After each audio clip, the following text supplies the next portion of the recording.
Good morning everyone and welcome to the 60th meeting of the Local Government Communities Committee in 2017. Can I remind everyone present to turn off mobile phones, and as members' papers are provided in a digital format, tablets may be used by members during the meeting.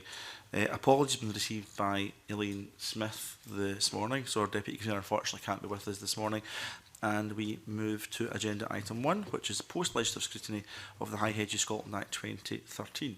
And the committee will now take evidence from the Minister for Local Government and Housing on its post-legislative scrutiny of the Act. And can I welcome the Minister for Local Government and Housing, Kevin Stewart, and his officials, Paul Caquette, Chief Reporter, and Julia Robertson, Policy Officer, Scottish Government. Thank you everyone for coming along here this morning. Minister, can I invite you to maybe perhaps make some opening remarks? Good morning, Convener Committee.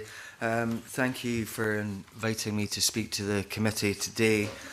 Post-legislative scrutiny is a key part of the Parliament's work, and I applaud the committee for carrying out this scrutiny of the High Hedges Scotland Act now. The Act was intended to recognise the detrimental impact that high hedges may have on people's lives and the enjoyment of their homes. The fact that there was no legislative solution in Scotland to resolve disputes between neighbours prior to the introduction of the Act means that it is crucial to monitor its effectiveness.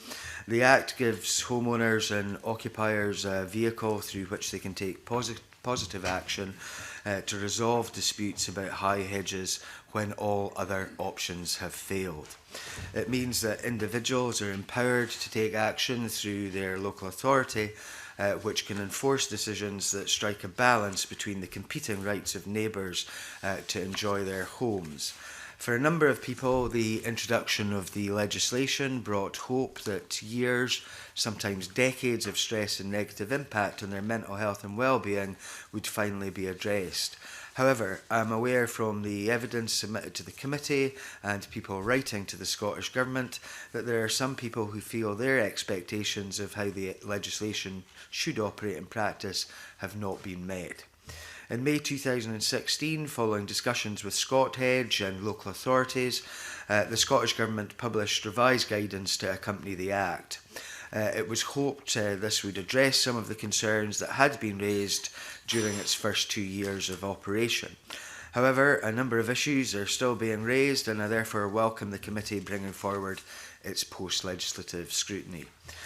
When considering high hedges, it's important to remember that the hedge owner and the hedge neighbour may have completely opposite perceptions of the harm and impact of a hedge.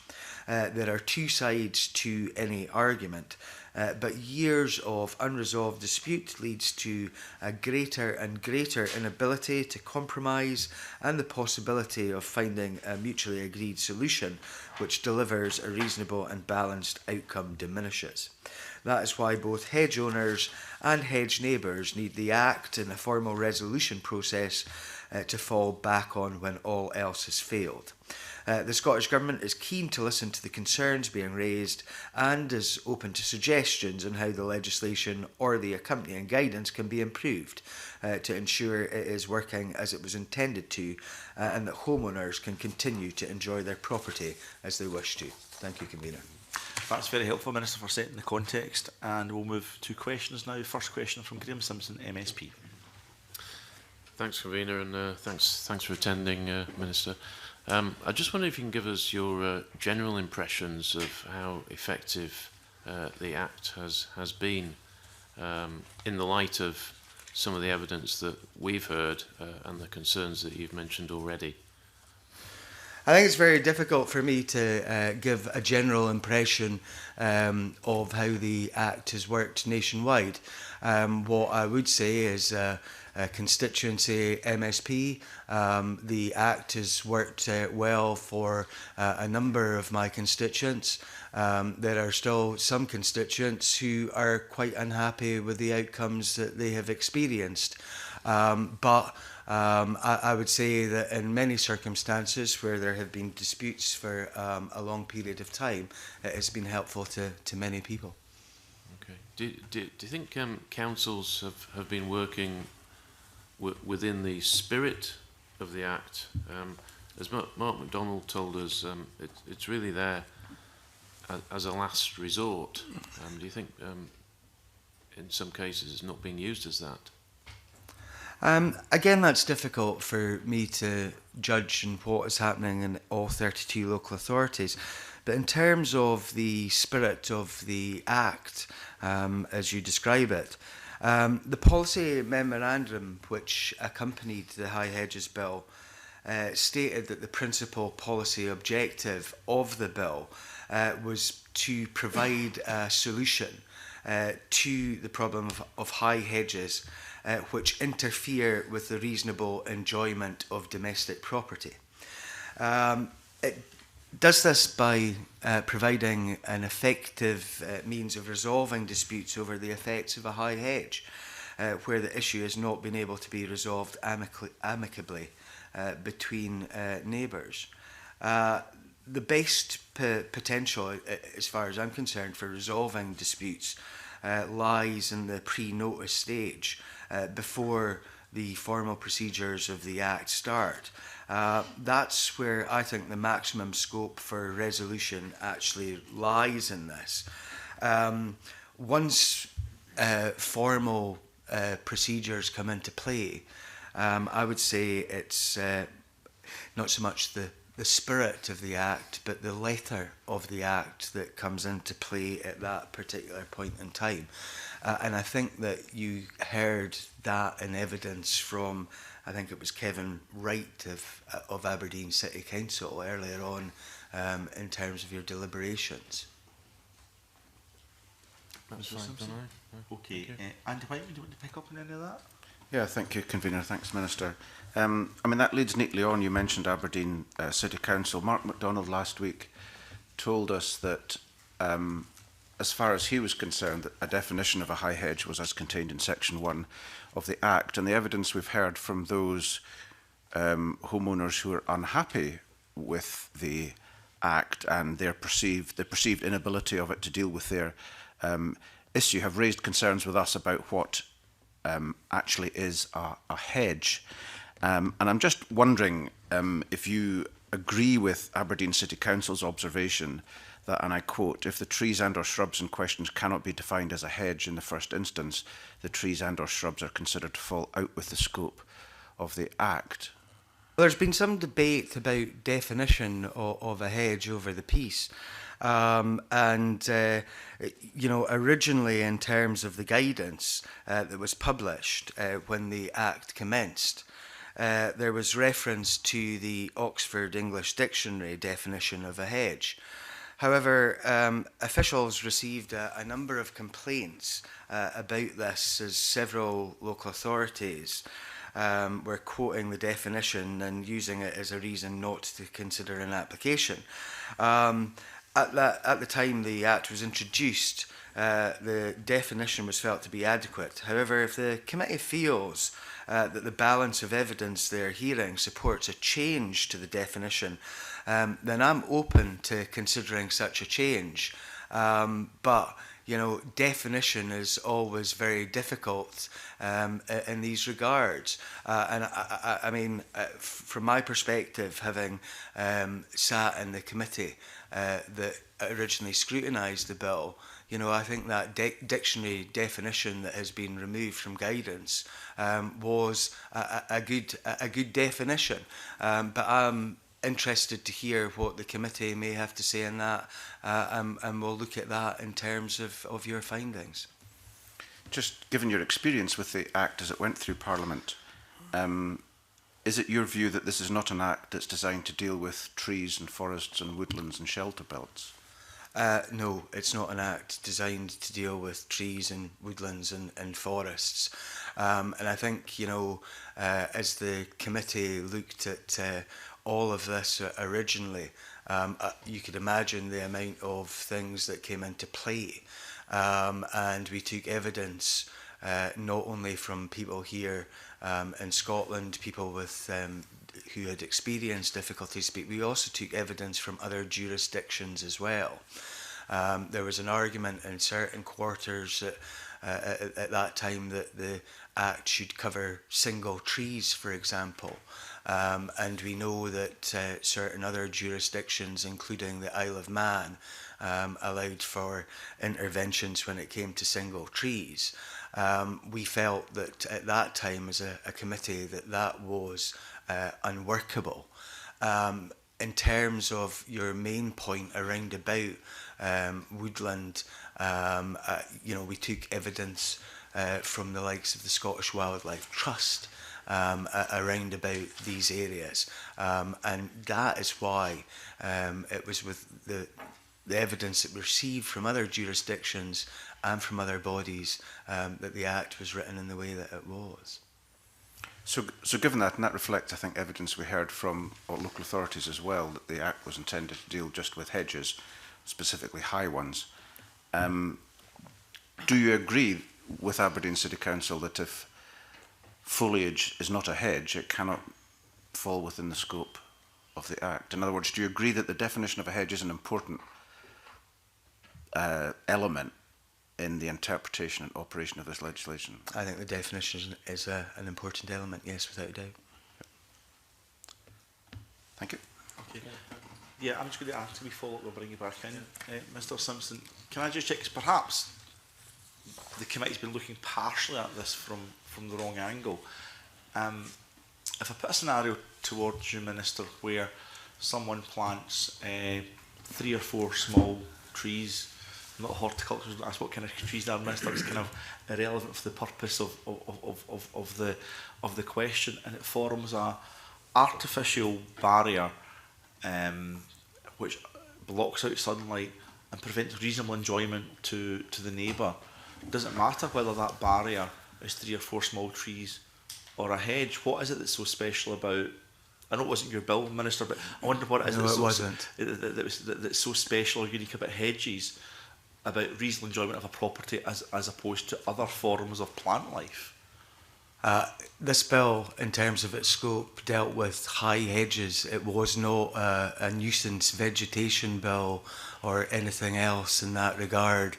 The scope of the bill, and it's a question best asked of Mr. MacDonald, who put it forward, was to deal with nuisance high hedges and not other forms of plant life or vegetation. Right. Do you think the government would be open? I mean, our committee have to deliberate on the evidence that we've heard, but my gut tells me that if someone creates a barrier, horticultural barrier between one property and another that stops reasonable enjoyment of that person's property, it doesn't matter a tuppence whether it's a hedge or whether it's trees, and the legislation doesn't seem to deal with that. Well, the definition in the Act itself dealt with lines of trees which could form a hedge. Now, you can have a line of trees that doesn't form a hedge, convener. I'm not a horticulturalist either, and this comes back to the definition of what is a high hedge. A line of trees can form a hedge. A line of trees can be there and not form a hedge. I think if we looked out of the window behind you and looked across to the Scotsman building there, you can see a line of trees. Now, some folk would look at that line of trees where there are gaps, and some would argue that that's maybe a hedge, and others would argue that it's not. And this is one of the things about definition, and that's why I'm willing to look at anything that you put forward in terms of definition.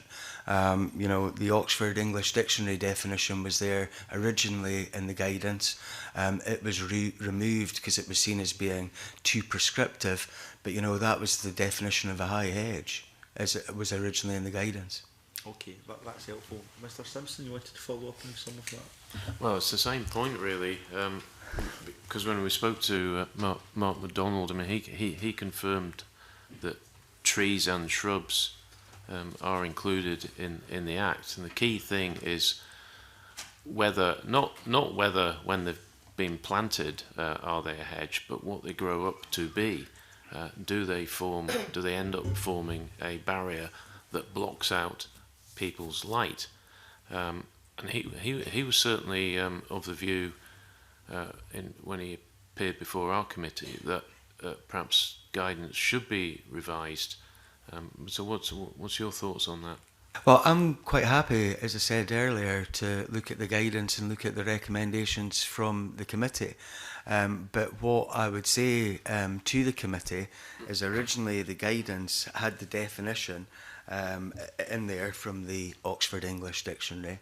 The guidance was changed because some folk were unhappy about that particular definition. If you can come up as a committee with a definition, then I'm quite happy to have a look at what you come up with. Have you got that definition that was removed? The Oxford English Dictionary definition. I don't have it with me at the moment. I'm looking at others.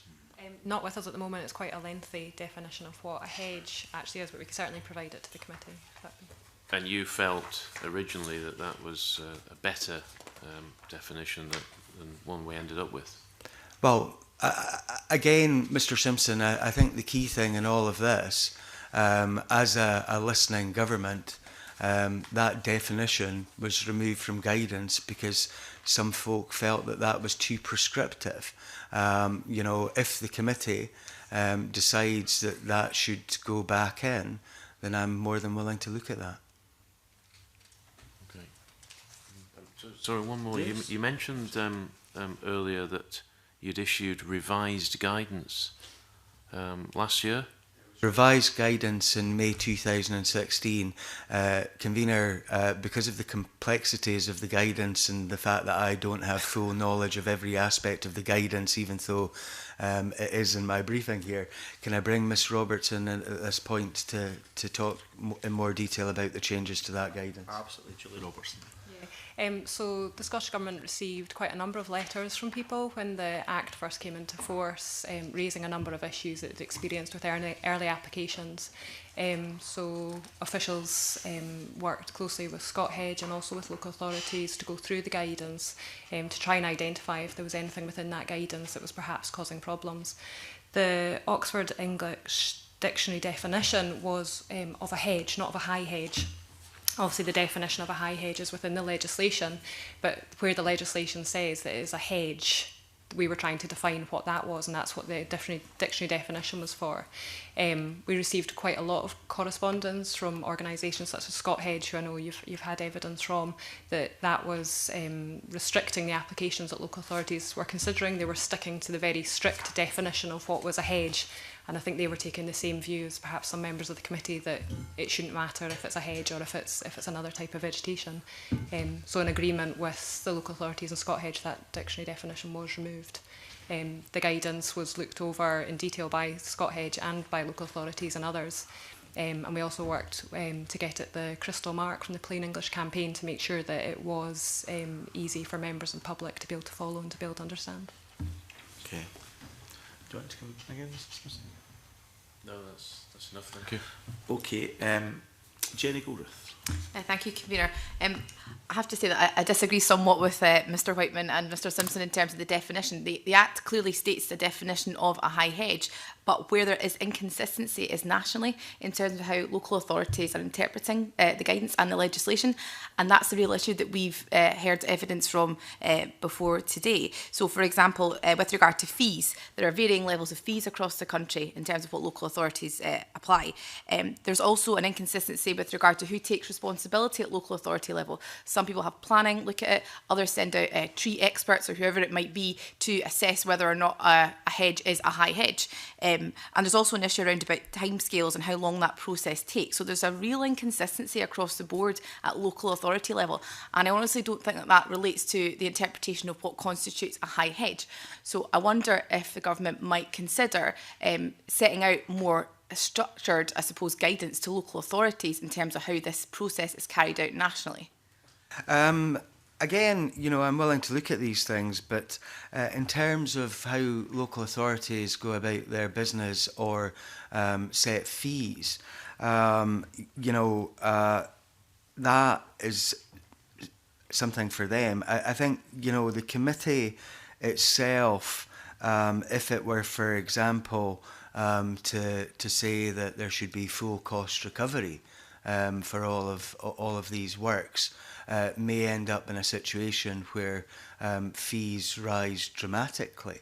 You know, as it stands at the moment, my understanding is the cheapest is Inverclyde at £182, while the fee in Glasgow is £500. The highest fee in England, I understand, is around about the £600 mark. I think that you will have had evidence from some of the local authorities around about, I think Glasgow said that the fee should be the same as for a planning application, because it's the same amount of processing, and also that there's a greater ability in terms of costs because of the rights of appeal. So if the committee were to want to try and create some uniformity around about fees, I think, you know, in terms of discussions with COSLA, which of course would have to be undertaken, I think that you would find that the position would be, if there was going to be a uniformity across the country, that would be for full cost recovery, which might actually end up with a greater level of fees, which may impede some folks from taking action. Okay, thank you. Can I ask Yes, of course. The other kind of question I wanted to touch upon was various examples we've heard of whereby people are served with a high hedge notice, and the neighbour then comes along and cuts down every second tree to circumvent the legislation. And the local authority comes back, carries out an assessment and says, well, it's not a high hedge because every second tree has gone. Do you have a view on that? And do you think that we need to look again at tightening up that part of the legislation rather than the government does? Well, I'll bring in Mr. Kakate at this point here, because obviously in his role and his reporter's role in the DPEAA, they have a view on this. So if I could take in Paul, please, convener. Yes. As I understand the position regarding the concerns about cutting down every second part of the hedge, as I understand it, the position mainly relates to people who do that before the notice is served.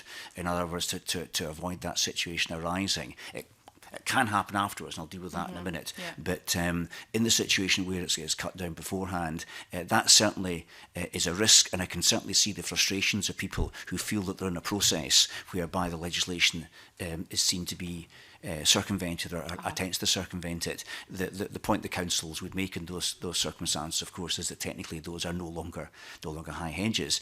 That does not, though, address the fact that underlying that suggests there's still an issue to be addressed, and therefore the kind of role of pre-application mediation is therefore vital. When you have a role before they serve a notice to try to get amicable resolution, that's what is a good thing, but that opens up the possibility that people take that kind of evasive action.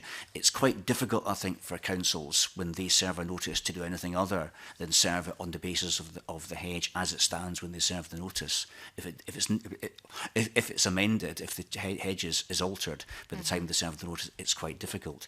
As far as the experience of DPA is concerned, the approach, I mean, there's a lot of flexibility in what we do because we're trying to achieve a sensible resolution of the issue before us. But the starting point from DPA would be is the hedge at the time the notice is served. Yeah. So that if a hedge was different, either because somebody cut down part of it or just because after the passage of time it looks different or the impact is different, then the normal situation would be that the reporters would seek to identify what the hedge was when the notice was served. I know there are some cases where they've sought photographic evidence at the time because it suggested it's changed in the meantime. So they'd make a judgment in most cases in terms of what the hedge was like at the time the notice was served. Okay. Thank you. Thanks. Okay. Can I just pick up on a little bit of that? So there's maybe a number of parts within that process. So there's a pre-application, which could involve mediation, and that wouldn't cost either party any money, would be my understanding. So at that stage, the neighbour with the hedge may take remedial action, and the problem may go away, and that would be a positive thing. That we heard in the very first evidence session that there was a deterrence feature where that was happening in some parts of the country, and that was a good thing. Now, if that doesn't work and the application goes ahead, And just before the high hedge notice is served, every second tree or whatever, as Ms. Gorith was saying, is cut down. Is it possible to have the guidance and enforcement action always on the basis as if the neighbour had not altered their hedge in any way? And could that enforcement have been removing the structure entirely? Does that fly in terms of the law or in terms of the regulations?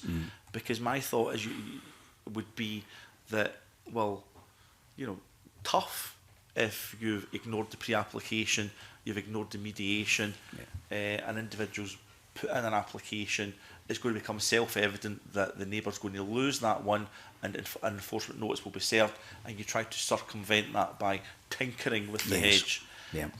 If the enforcement would have been take the whole thing away or get everything below 2 metres or what have you, can that still be enforced in law? Yeah. Well, answer the second question first, because what the reporter will look at in making a determination in these cases is obviously the whole circumstances, and will try to achieve a fair balance in trying to look at getting an outcome that recognises the rights of both parties. If indeed what's happened is in the meantime there's been some suggestion that one party has acted in that kind of way, then one of the issues for the reporter is to say that they can do two things, one of which is to remedy the immediate problem, and the second, through the notice can do, the high-edge notice can do, it can set out steps to be taken to avoid the problem recurring.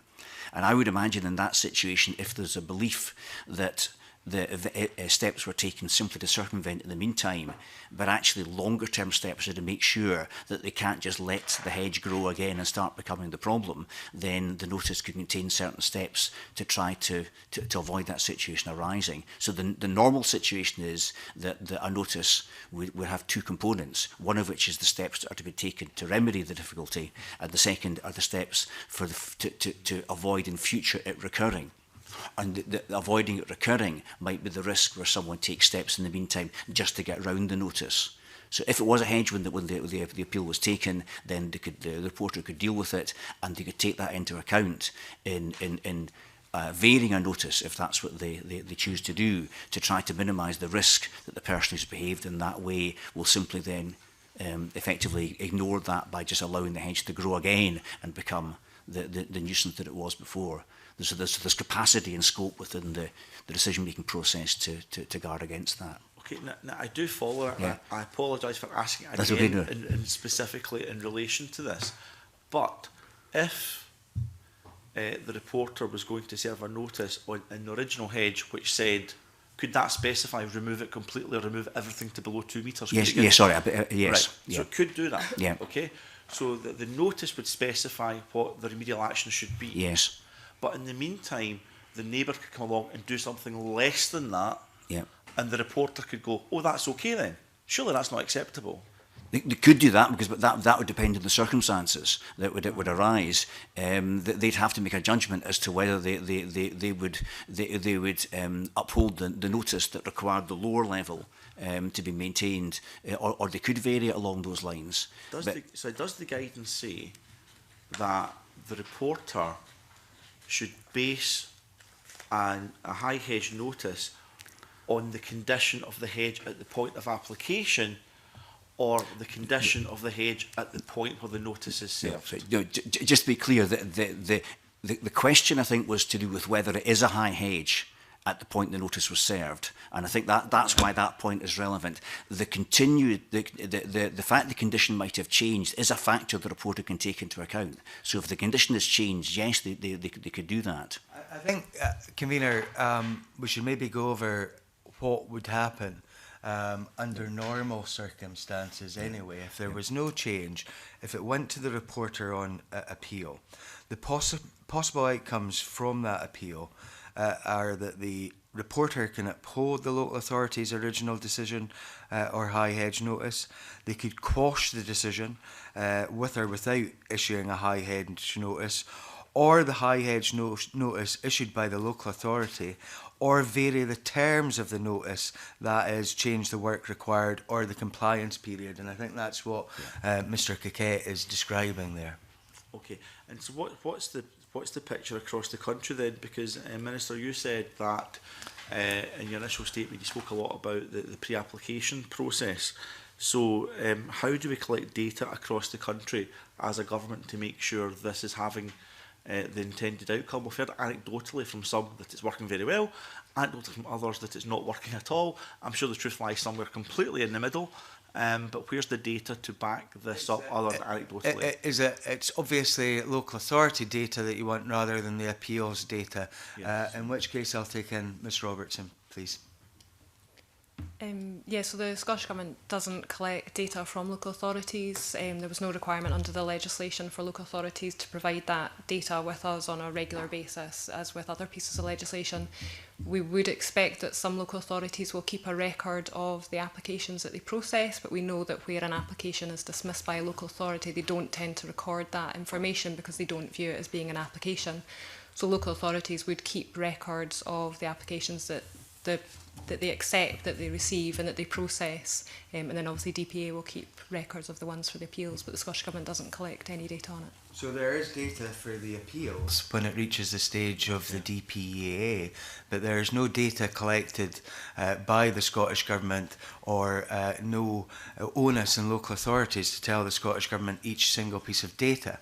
What I would say, Convener, is going back to Ms Gilruth's earlier point, if these things are added in, if these complexities are added in terms of data collection and then a compliance with having to report to government, that would add to the cost. And again, I come back to the point of, if you are going to look at costs and try and create uniformity, you know, in terms of discussions with COSLA, if you were going to have a situation where you wanted, and I'm willing to look at it, as I say, wanted us to collect data, analyse data, again, that adds to the cost.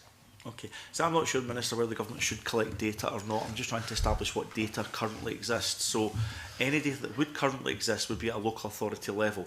Do local authorities collect the data in the same way? It's a matter for each individual local authority. I don't know how they would collect that data, Mr Doris. Is there a requirement for local authorities to retain such data? Not in the legislation. Right, so local authorities may or may not retain all the data. If they do retain that data, they may have different procedures and processes for doing that.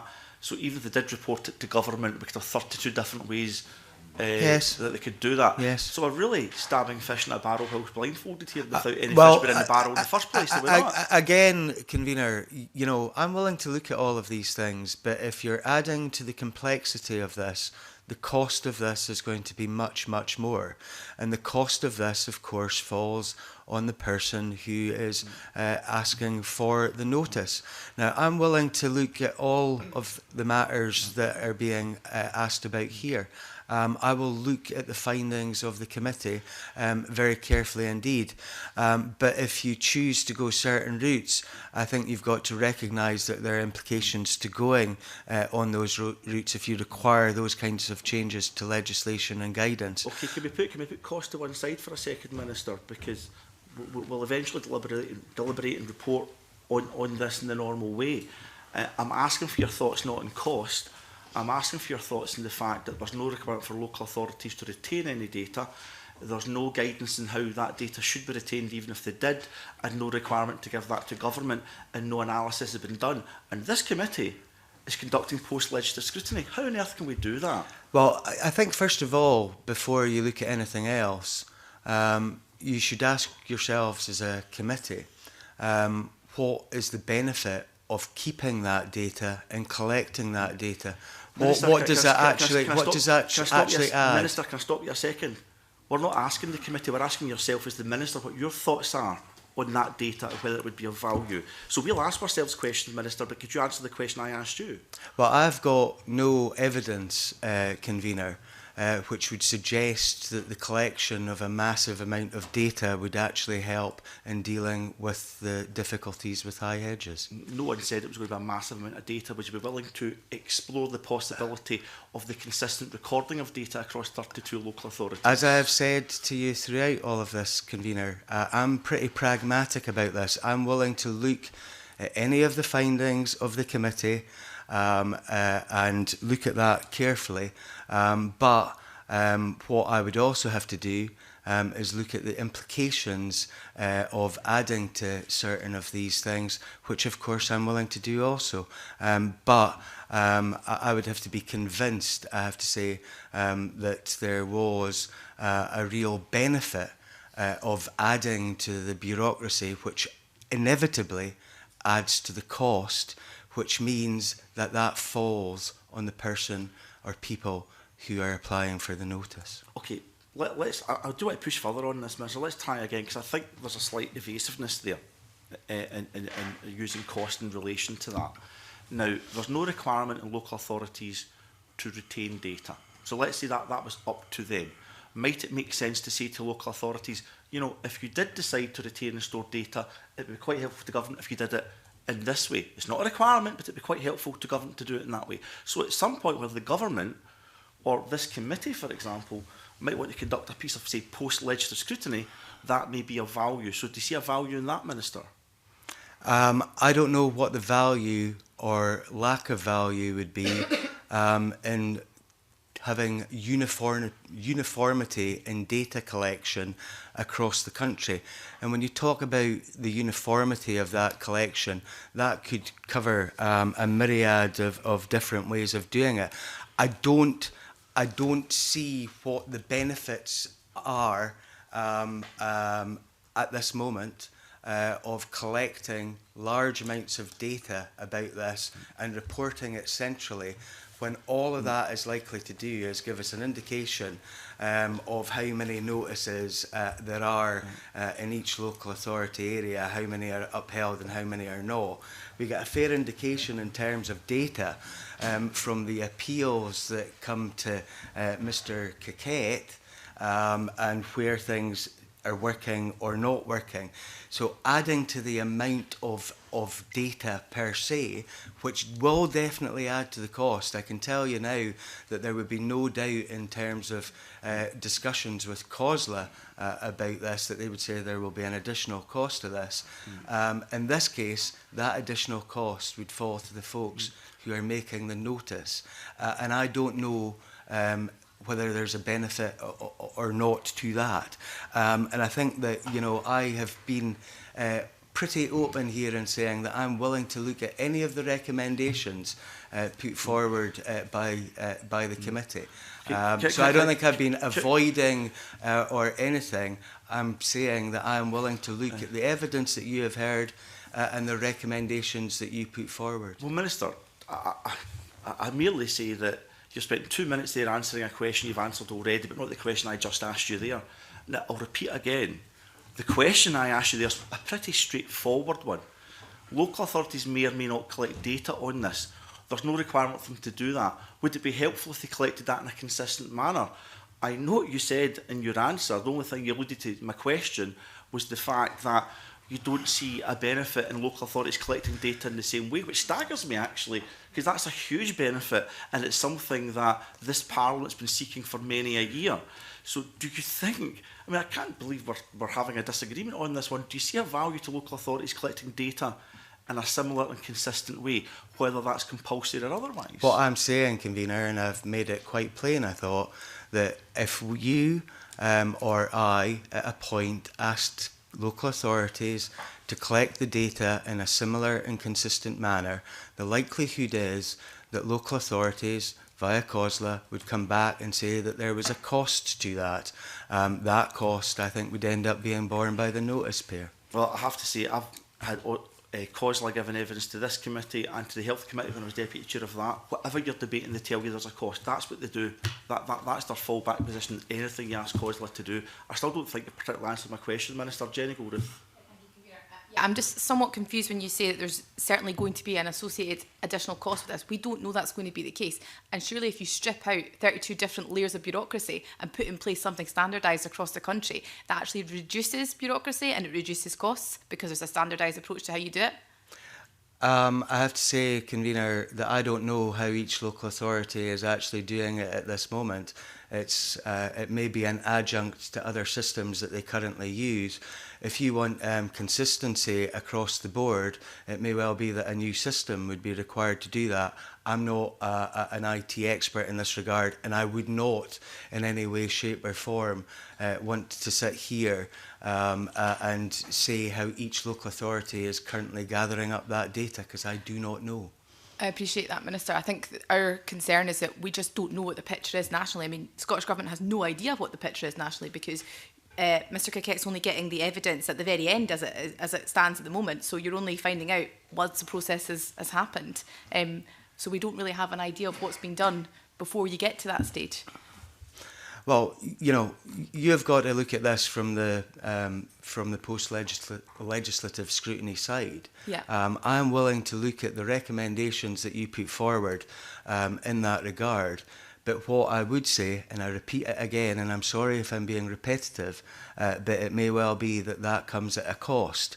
And in this case, those costs are borne by those folks who are applying for notices. Would it be the case possibly that if those costs became excessive, that less folks would actually apply for notices and would not get the benefit out of the legislation as is? In terms of the cost, I suppose we know that that's up to local authorities. So you're making quite an assumption to say that that cost is going to be passed on to the person applying. It's obviously up to the individual local authority how much they charge, not central government. So we can't assume they're going to increase costs.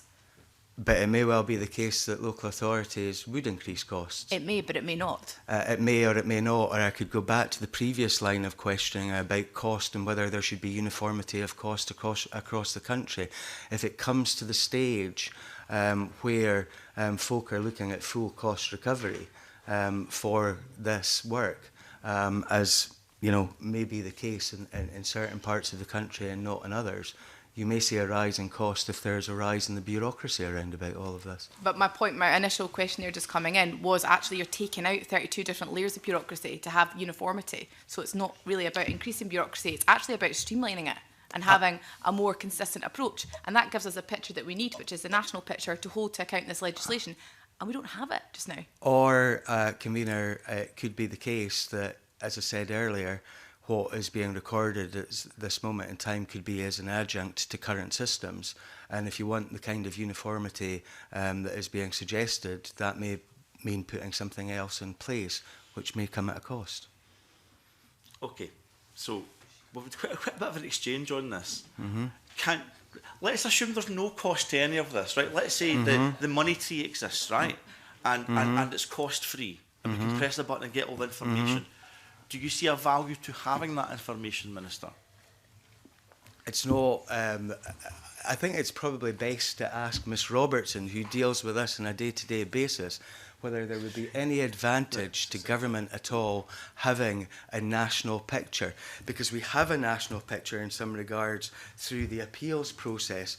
Does that, having each individual application, each refusal and all of the rest adds to the government? Okay, the Minister doesn't have a view in whether or not there's value to having information, but Julie Robertson does. Julie?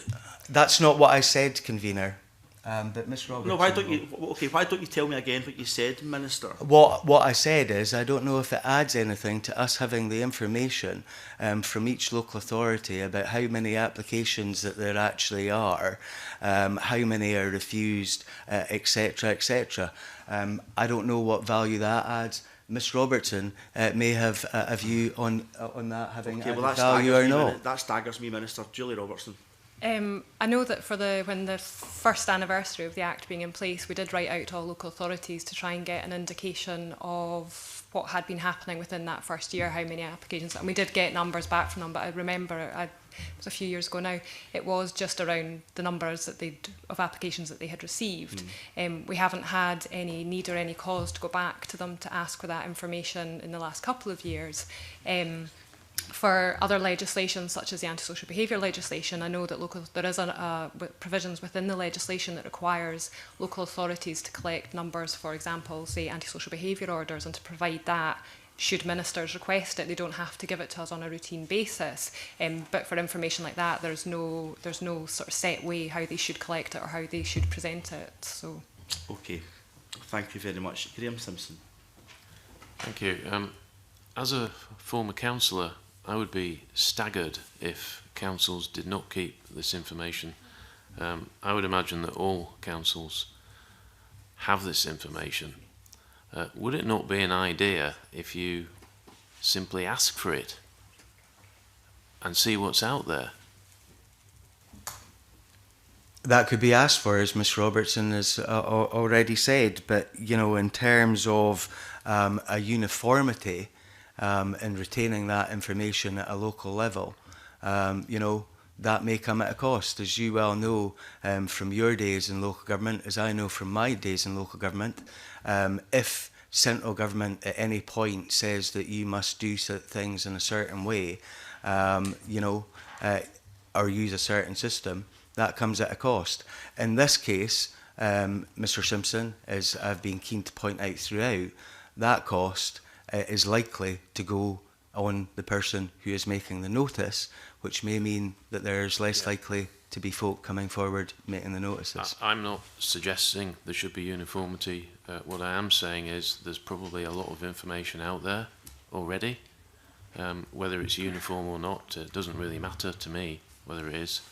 There will be information out there that's already been collected. Surely it's just a matter of asking for it. If you were to ask for it, you could pass it on to this committee. I'm quite happy to ask for that information and pass it on to the committee. That's not a difficulty at all. Thank you. Mr Whiteman. Yeah. Moving on.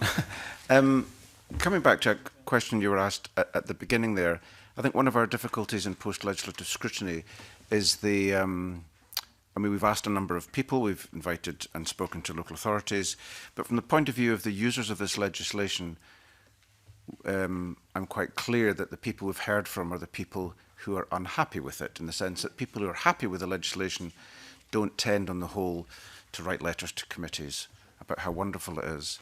So I just wonder if we could return to the question about to what extent you think this legislation is actually working and has had a beneficial impact and has managed to substantially remedy many of the complaints that were there before this legislation was in place. I'll look at this, convener, from a constituency viewpoint where, you know, I've got the most evidence of what has happened. I have a number of constituents who, over the years, have had difficulties around about high hedges. And for those folks who have managed to get their case resolved through this legislation, they are very happy people. Many of them did not have to resort to the notice, because when the legislation first came in, some problems seemed to resolve themselves. It would be fair to say that I still have a couple of constituents where the difficulties that they face have not been resolved because the trees that are causing them problems do not fall into that definition of being a high hedge. Okay, that's fine. Do you have a view on in a small number of instances where people have bought properties where there's already a hedge there that causes problems, whether that is whether there should be some onus on those buying property to be aware of any problems like that in advance of buying properties? I am not aware of any cases in my own patch around about that. I will maybe turn to Ms Robertson or Mr Coquette and see if they've come across any such cases that have crossed their desks at any point. No cases like that I'm aware of. If somebody was looking to buy a property where a high hedge notice had been issued, that would be made known to them when they were buying the property. I suppose it would come down to the individual owner. The person that previously owned the property might not have had the issue with the hedge that the person buying it would. If the person buying the house then had an issue with the hedge, they would be expected to undertake the pre-application requirements to speak to the neighbour, to perhaps go through mediation first, but not aware of any. As far as the DPA is concerned, I'm certainly unaware of appeals, any appeals that have been taken which that issue has arisen. Again, in terms of what the reporters do, they try in looking at appeals to achieve a fair balance, in looking at the right answer, mindful of the respective interests of both sides. And one of the factors in that would be the fact that the hedge is pre-existing. I think that would be a factor that would be reasonable and legitimate to take into account in deciding the outcome. In terms of the original scrutiny by the previous committee, if memory serves me well, and you may want to check on this, convener, there were some folks who came forward, not necessarily about hedges on neighbouring properties per se, but wild woodland, including hedge, in areas where new build housing was going up, and what the impact of that would be. If memory serves me well, I think there was some evidence from the Scottish Wildlife Trust in that, and it may be worthwhile you going back and having a look at that. Okay, thank you. Okay, Alexander Stewart. Thank you, Convener. Can I now touch on, we have touched on appeals throughout the morning, but can I ask some more clarity with reference to it? Do we believe that the appeals process is robust enough? Would be my first sort of question to yourselves, and then from that I can then follow on some others. Well, Mr. Coquette and his reporters are dealing with the appeal, so I'll let Mr. Coquette answer that. Thank you. Well, yeah, I mean, there's no real evidence, as far as we've seen from the number of cases we've got, to suggest that the way in which we carry out appeals is lacking robustness. We have, as is our record of number of appeals, is broadly consistent with, I think, the evidence that was provided to the committee earlier from local authority witnesses about the numbers declining. We had a peak initially, and the numbers have gone down. We've had 149 cases have come to us in total, of which 119 are effectively live cases, if you like, or cases that are required to be determined, and that's declined over the piece. We know that we face certain challenges in the way in which we require our reporters to determine the cases before them. As I said earlier, they're seeking to achieve a fair balance and reflect the rights and interests of both sides in coming to their decisions. And of course, very often many of the disputes are relating to very entrenched positions from the parties who are not always very keen to see a fair balance. They're keen to see an outcome from their own point of view. But certainly from our perspective, we see no particular evidence of difficulty in that respect. What we do have to do sometimes, because we know that there can be difficulties between neighbours, is unusually in this area we find that we sometimes have to have more than one site visit, because it's not possible to have a site visit with everybody willing to be in the same garden as each other at the same time. The only other bit of information, I guess I would say, it's a relatively small number of cases what we've had, what I would say, I'm very grateful that we've had no appeals beyond the DPA. There's the capacity to go to judicial review, and hopefully along with that continue. That hasn't happened as yet. And following on from that, do you think the Act should allow for an appeal in circumstances where the local authority has decided that it's not a hedge?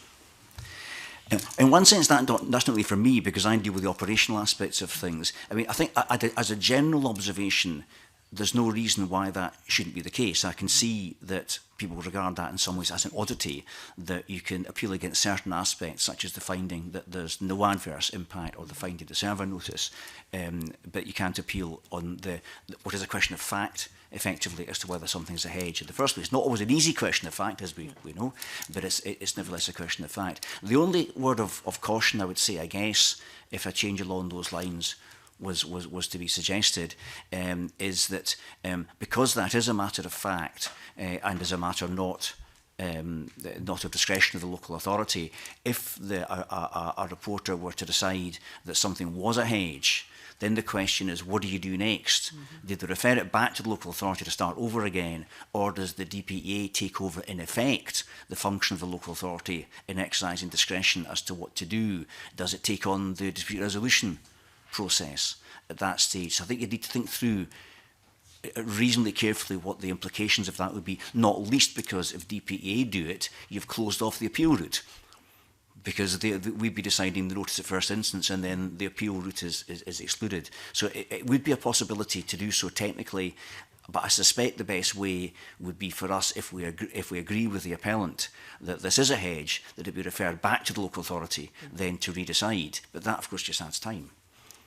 And when we're talking about appeals against the decision, the Act talks about that can go to ministerial level. Have we had any that have gone that far and progressed that way? Well, the right of appeal is to ministers at the end of the day, and the legislation itself allows for ministers to delegate the decision-making process in accordance with, as happens in planning, for example, to delegate the decision to be made in the name of ministers by a reporter, and that's been universally the practice of the government since the Act was implemented. It's quite hard to see in some ways why, given the subjective element that a reporter would make in an assessment, why and how you'd work out which cases should go personally to the minister to decide, when that isn't normally the sort of role a minister would play, by analogy with planning, where the vast majority of cases are delegated to reporters for decisions. The most important national strategic decisions are often called in by ministers, and it's quite hard to see which and why high hedge appeals would fall into that sort of category. Thank you, Convener. Okay, thank you. Can I just check, Minister? Mr. Stewart was asking about an appeals process for the applicant if it wasn't deemed a hedge. Does the government have a view on that? Mr. Kekep was quite helpful in terms of the complexities of that. But as I said, I am quite willing to look at the recommendations that you make in this regard. Mr. Kekep has spelt out the great complexities there would be in that regard. Beyond that, Convener, again, we would have to look at the cost aspect of this, because at this moment in time, appeals themselves don't cost any cash. And if the DPEA is involved in a huge amount more, then that's something that we would have to look at too, I would imagine. Okay, thank you. Now, the committee is appreciative that you'll look seriously at the recommendations that we make, but I assume, I mean, you may or may not agree with some of the recommendations we make, but I suppose what I'm looking for is that you also follow the evidence trail and you don't just respond based on their recommendations, but what the government's views actually are in terms of post-legislative scrutiny. That's quite important as well, because there's evidence to be receiving that not all is well with the legislation necessarily. There's a growing view that there might have to be changes in it. The government may or may not agree with their recommendations, but are you, Minister, and your team looking at the evidence they received, because you may have your own ideas on how to change it? And that's what I've tried to tease out quite a lot today in relation to what the government's views are, as opposed to specifically looking at the views of our committee once we make an informed set of recommendations. Convener, the government has been pretty pragmatic in terms of dealing with this legislation. And I refer you back to one of the initial answers that I gave, because guidance was changed as recently as May last year. I'm not sure if all of those changes to guidance were necessarily beneficial or provided some of the folk who thought that there should be a change in guidance with what they expected. I think the other aspect of this, and if I go back to previous days, in terms of our initial scrutiny of this bill as a committee when I was on it, we recognised that, you know, there would have to be ironing out of certain things in this regard, and that's why one of the recommendations that we made at that point was for post-legislative scrutiny on this one. The government is pragmatic. As I say, we've already made changes as they have been suggested to us in guidance. I will look at your recommendations, and of course, I would look at them from the evidence base. It may well be that if any other changes were required, we would have to do a fair degree of consultation because a number of the responses and the witnesses that you have had are not necessarily the same folk that previously gave evidence. And I think that Mr. Whiteman hit upon a point in terms of some of the woodland, etc. aspects of this, where again we would probably have to go and consult with some of the wildlife bodies as well as some of the folk that you have taken evidence from here. But anything that I do in terms of that overview of your recommendations, if we were to choose to do anything, we will do that on an evidence-based approach, yes. Okay, Minister, well, time is upon us, so thank you very much for your evidence today, Minister and Mr Cockett and Ms Robertson. Thank you, the three of you. We'll shortly move to our next agenda item, but can we just suspend briefly? Thank you.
Okay, welcome back everyone. We now move to agenda item 2, which is post-legislative scrutiny of the Disabled Persons Parking Places Scotland Act 2009.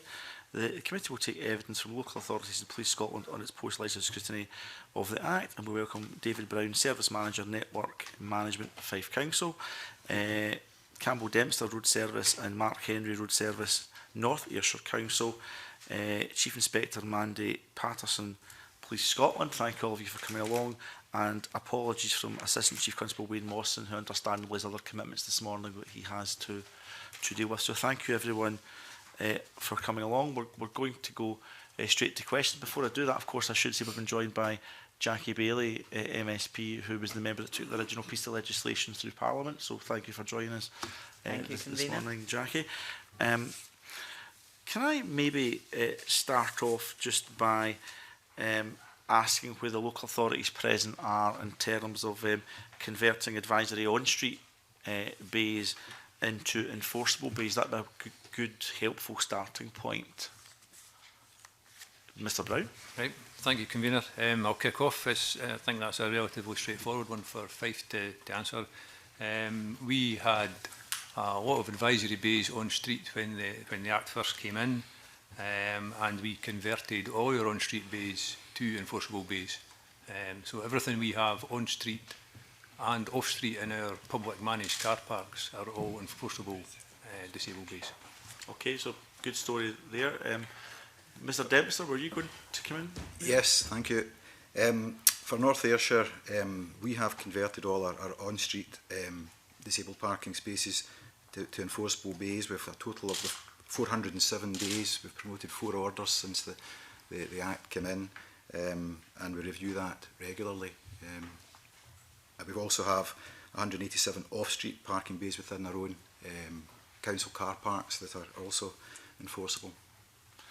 Okay, I'm just wondering, because obviously there's significant progress been made by the local authorities that we have present here today. That's maybe a bit patchier across the country. I'm wondering if you've got any views. Diplomacy is always welcome, but any views on why other local authorities are perhaps been a lot more reticent in taking the steps that they're required to take in this area?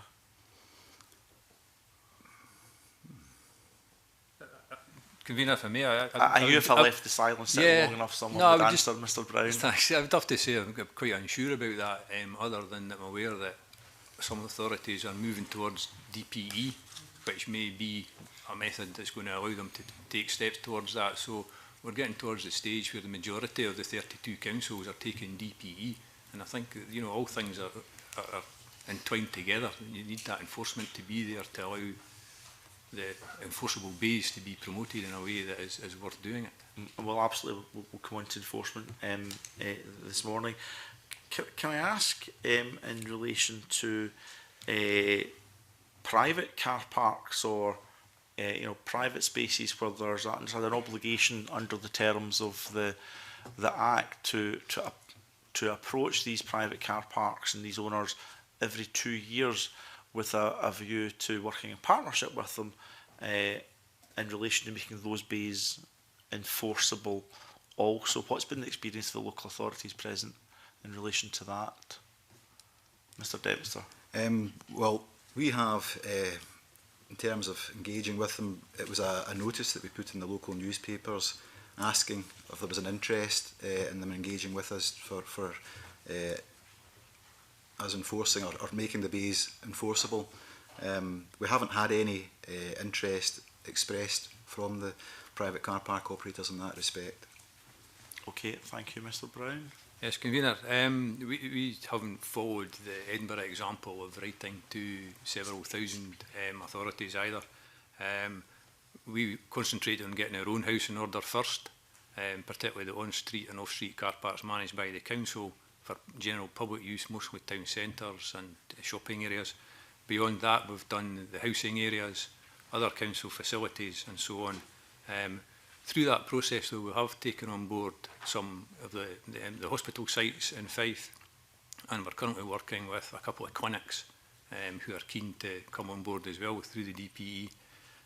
What we've done in terms of the wider 2-year approach, if you like, to the private sector is we've put we have a page on our Fife Council website, effectively, which is there 24/7, 365 days a year, suggesting to any private operator that wants to pursue this option with us to get in touch.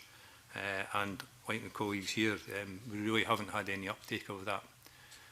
What we do is we have local discussions with private car park operators, such as supermarkets, for instance, when there is development discussions. So through our development management teams, we will tend to ask whether they wish to embark on, coming under the wing on that basis, or how are they going to manage their car parks. And we've had no take-up whatsoever through that process. So that's how our approach at the moment. Okay. We heard the last evidence session with NCP represented, and they'd said they seemed quite happy to consider working in partnership with local authorities. Now let me just double check the gentleman that we had at committee last week, because I want to put his name on the record. My apologies, I don't have that in my notes.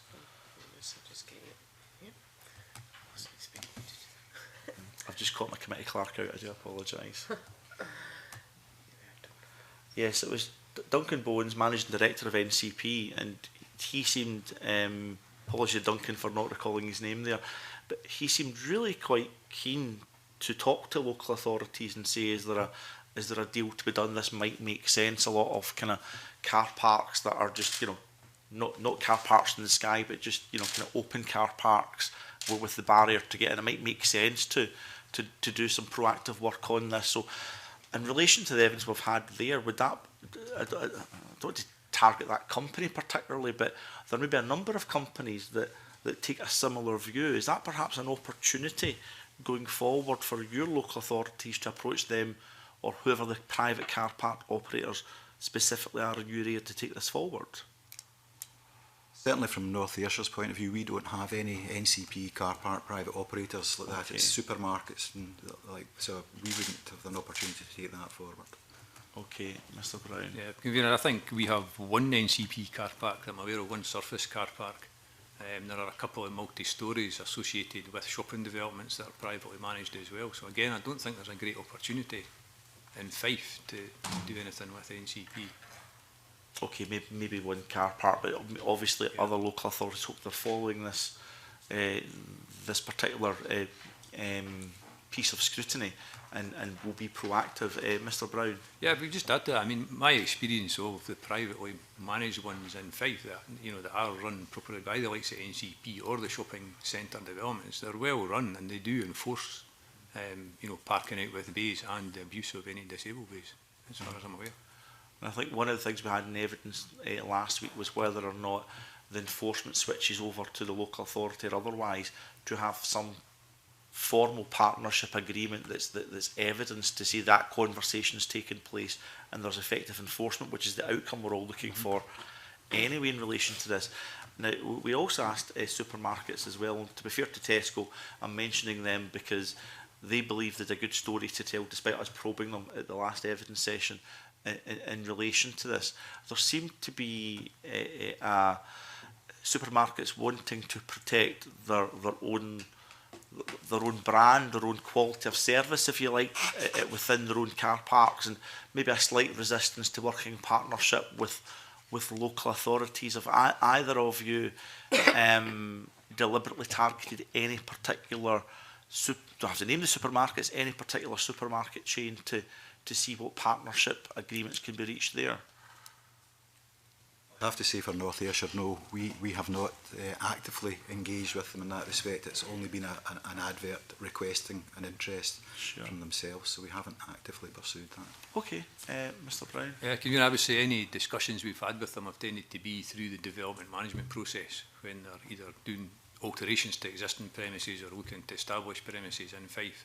And on the whole, they don't seem to have an appetite to have the councils run their car parks for them. I think the brand comes first, and I think they want to keep control of what is seen as their premises, their car parks.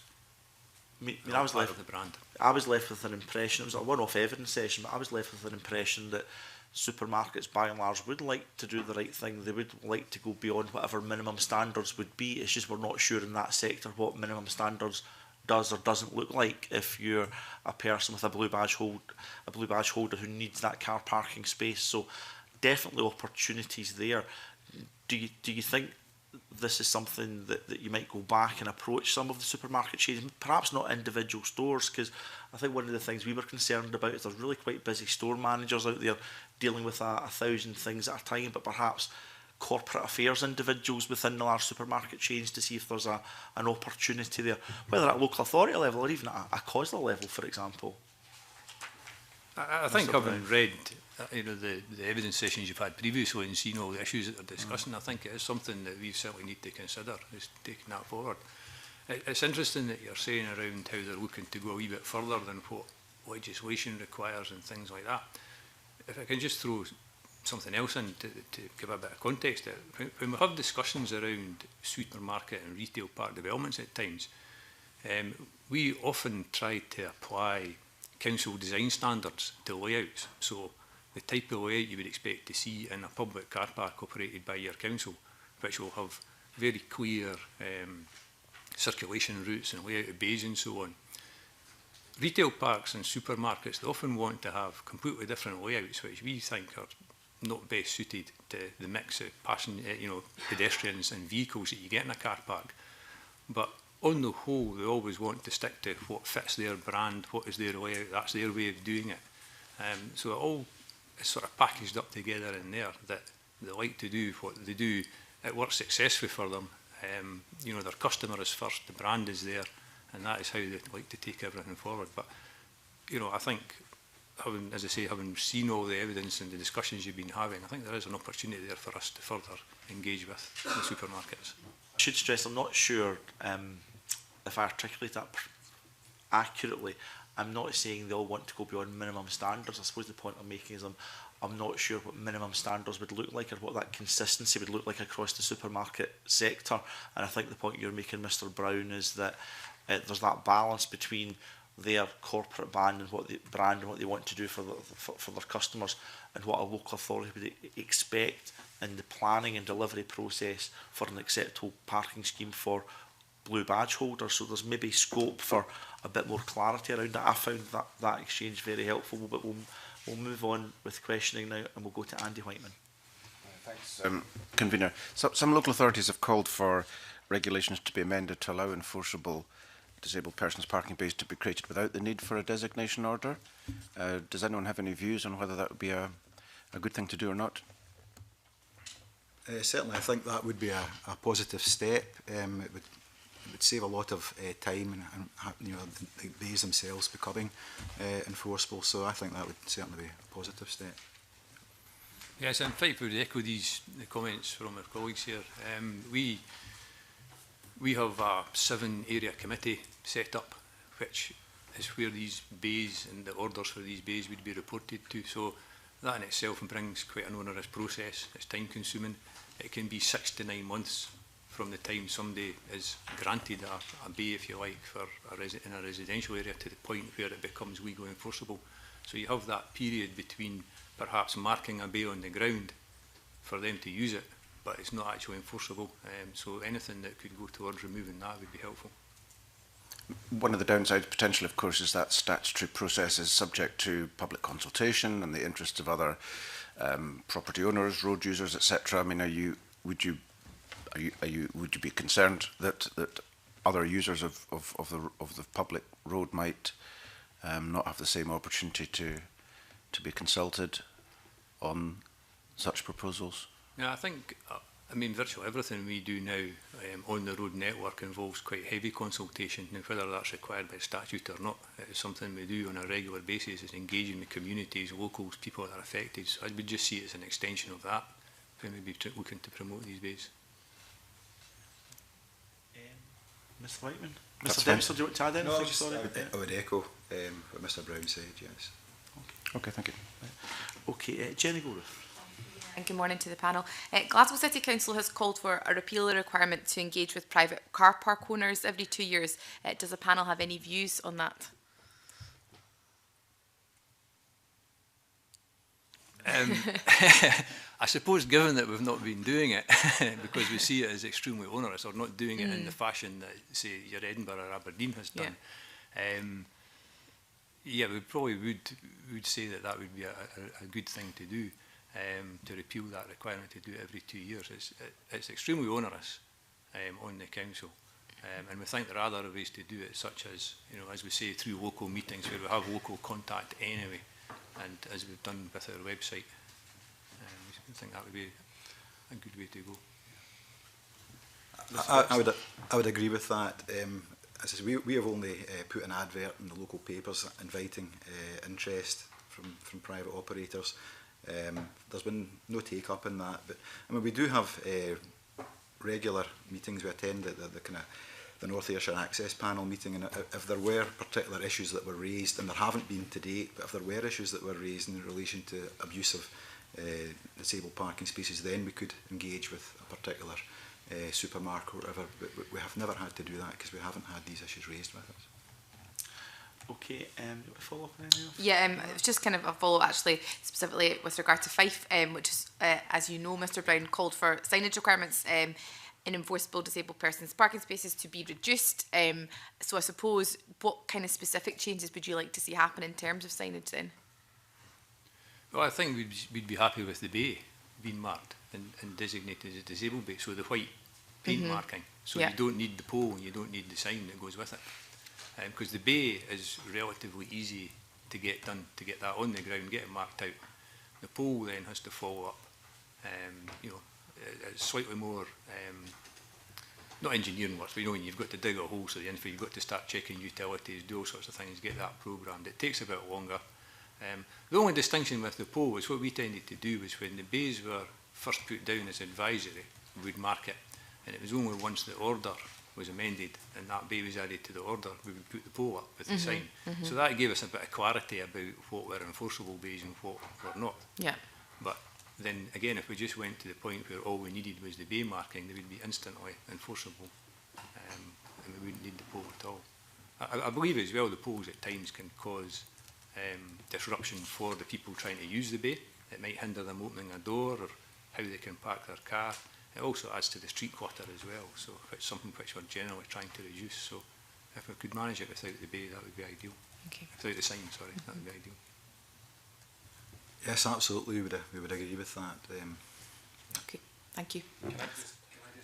Of course you can, Mr Henry. I'm not always, I sometimes don't spot people wanting to speak, so please telegraph to me that you want to say something and I won't get you, Mr Henry. Okay then.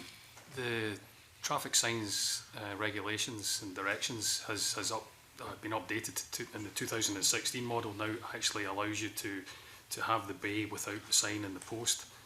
We're not taking away any of our signs in post because there's no requirement except where we did sort of actually take the any bays that are on the traffic regulations off and are revoked. We will actually then go out to remove that. So that's been updated.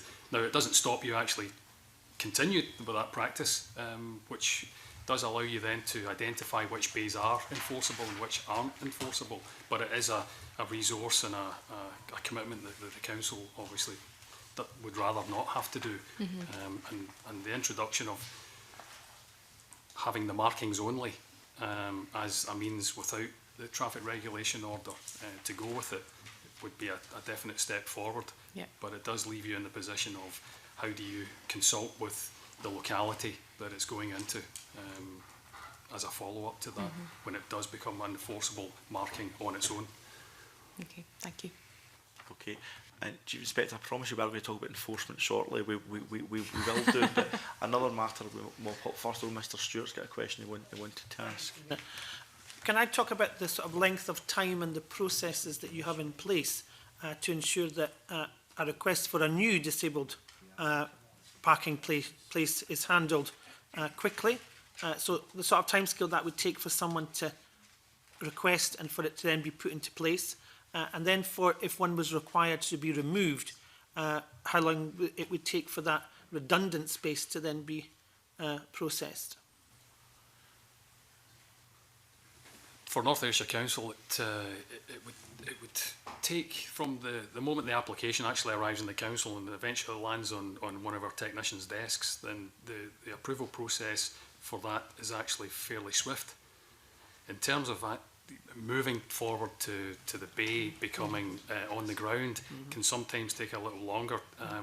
We suffer from a large amount of rain in Scotland, so markings have to go down when the road is dry. So quite often our whole backlog of markings programme can be restricted to only dry days. So there is a lag. The time from the process of it actually arriving on our desk is pretty quick. Moving on to the next stage can take anywhere between 1 to 2 months, depending on the programme. And then to remove something as well. To remove something, our corporate fraud team deal with the actual applications that come in, and they inform us of when the bays are due to be removed. And obviously, we have people on out, maybe that somebody's deceased and they phone in to say that the person in the bay is no longer required. So we're keen to keep that moving on quickly, because the management and the road space is obviously key for the roads department and allows other people to park in places that they may not be able to if there's a disabled bay. So we follow that up, and once again, taking out the road markings is probably another 1 to 2 months period as well. And are you similar in Fife, Mr. Brown? Yes, it's similar timescales. I mean, when we get the initial contact from an applicant, for the time taken for an officer to go and speak to them, visit them and decide what they're doing would be a matter of 1 to 2 weeks to do that. We do most of the disabled bay markings for residential areas ourselves, so an in-house lining operation. So we have quite a degree of flexibility and ability to react due to that. So again, it's probably within a couple of months we would expect any bay to be provided. Occasionally you get a bay that will throw up other issues and there's other things to be considered, or the resident may not want it where you're saying you can offer it, and it can take a little while longer to work through that and come to some agreement of where you might provide it. But the process is fairly swift. In terms of removal, we don't always remove them in residential areas unless there is real pressure on the parking within that area, because again there's a cost to remove it. And the bay being there is a facility that anybody with a blue badge could use at any time. But in areas where there is pressure on the residential parking and we've been asked to take them away, we will do so. There's also sometimes when a bay is given up by one person, the next person that moves in, if it's somebody that's moved out, may qualify for a bay anyway. And in that case, although our records show a bay is provided because a specific person asked for it, they are public bays, but it's easy enough just to move them on. So, yeah. It's fine. That was very helpful. That saves me asking a supplementary question, which you've put on the record, because not a lot of people realise that the disabled bay is an assessment of need in that street and isn't assigned to a specific blue badge holder, and that can cause a lot of consternation, let's say, just occasionally, but it's quite helpful to put on the record. Jenny Goruth. Just as a supplementary follow-up specifically to yourself, Mr. Brown, if that's okay, because I know you're here from the Kingdom of Fife, which is obviously where I have my constituency.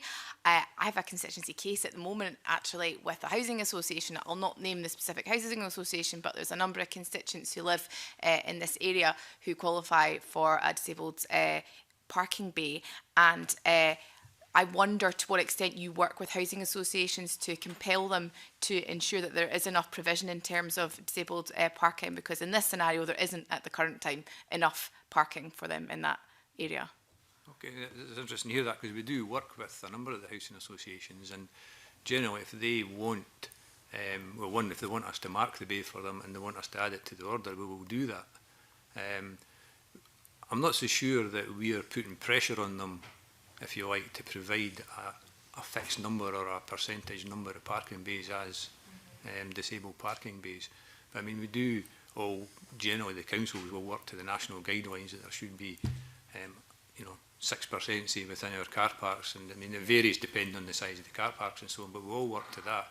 And then in residential areas, we would very much say, again, it's the assessed need. If there's a need for those bays to be there, yeah, you know, they should be provided, and it's the able-bodied people that have the cars that should be not necessarily disadvantaged, but should maybe have to work that wee bit harder to get a parking space and get back that's to their helpful. home.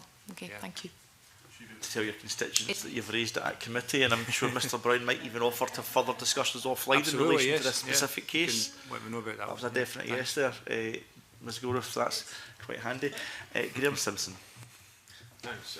I just want to, I promise, Chief Inspector, we will get to you, but not on this question. I just want to explore the different approaches of the two councils here today. North Ayrshire has chosen not to pursue decriminalised parking enforcement, whereas Fife has.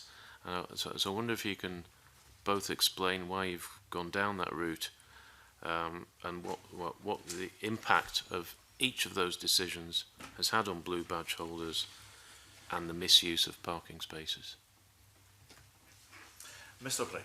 Okay, thank you. I'll kick off. We took up DPE powers in 2013. It was. I think up to that point we'd had, you know, very strong relationships with Fife Constabulary, the police at that time, and I think on their front they were finding it more and more difficult to prioritise parking enforcement alongside all the other duties that the police had. And we began moves at that time to take on DPE powers in Fife. Once it was brought in, as I say, we have a parking warden operation. I think we have 18 wardens that cover Fife, effectively on a 7-day-a-week, mostly 12-hour shift basis on these 7 days. And you know, a big part of what they do is look after all the blue badge enforcement across Fife at that time. As I say, at the time when we moved to DPE, enforcement was less than what it had been previously, for reasons as we stated. So there has been a lot more enforcement of the disabled base since we moved to DPE. I think the written submission we gave numbers of how many penalty charge notices we'd issued for abuse of disabled bays. Off the top of my head, I think in round numbers it was maybe about 1,000 out of 21,000 PCNs, around about those sort of numbers that we've issued on an annual basis. Okay. Mr. Do you want to follow up with Mr Brown before I take Mr Dent, Mr Brown? Yes, thanks. In about 2011-12, we carried out a kind of investigation, prepared a business case in terms of looking at the introduction of DPE.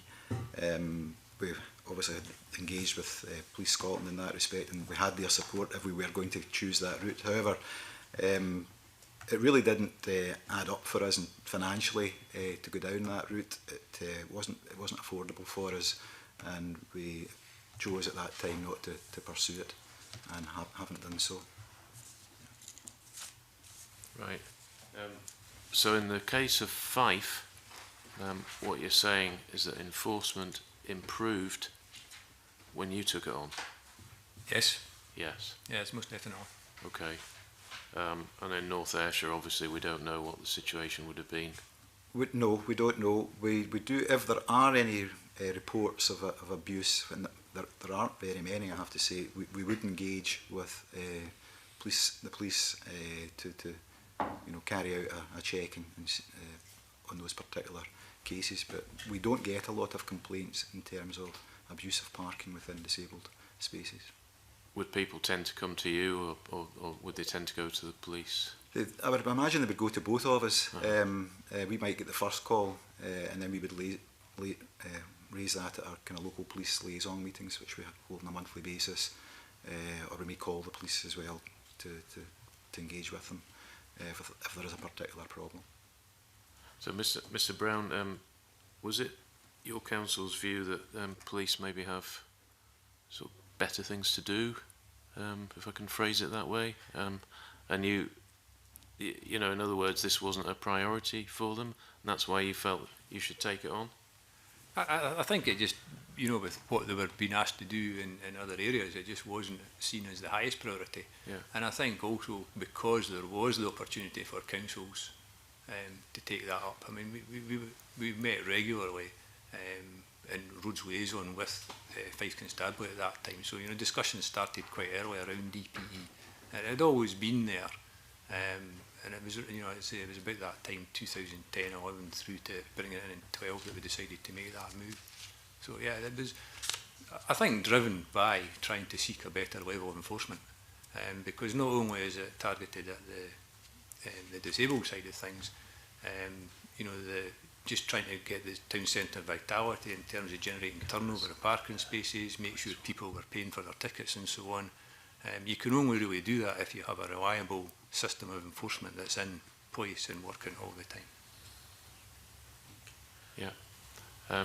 So, Chief Inspector, I wonder if you'd like to comment on that, the sort of general view that the committee's heard, not just now but previously, that, you know, maybe police are not enforcing this as... First off, I'd say thank you very much for the invite this morning. Mr Mawson again would extend his apologies for not attending. Probably the first comment to make would be, absolutely, as a police service we have varying priorities, and events in recent weeks obviously shows just exactly the breadth of priorities that we have to serve for the public. What I would say is, what I tried to do in anticipation of the committee today was to get a flavour of enforcement activity that's ongoing around the country, in particular in relation to areas which aren't yet decriminalised. And what flavour that I'm getting back, I've spoken to area commanders around the country just to get a sense of how things are. When it comes to recording practices, there's probably a couple of call types that could come in, which would be assistance to the public or road traffic events. Now, there are 500 of each of these come in every week, so it was impossible to break these down to see how many parking offences or reports we were getting on a weekly basis. But what I would say is, how we tend to be managing these just now is that we seek local views on what is important at various forums, be it community council meetings, scrutiny meetings, and from there we work out what activity we're going to undertake. Just to give a kind of idea of what enforcement is going on around the country, I'll speak about my own area command that I used to cover, Falkirk. That one was one where we could actually break down the figures in terms of disabled parking. So our community sergeant, in response to local concerns, he did a 3-month operation, parking in general, because that's probably the one point I would put forward. I don't get a sense that we are getting lots of complaints about disabled parking infringements per se, but we do have recurring queries round about parking in general, which we respond to. So in the Falkirk area, there's a 3-month operation took place. As a result, there were just over 300 parking tickets issued, and 44 of these related to disabled parking infringements. For other areas that I got feedback from, Ayrshire division, they fed back that tourism tends to play a big part in when they get complaints round about parking, so they tend to enforce their activity round about that. And what they gave back was that in the year from April 2016 to March of this year, they had enforced over 500 tickets.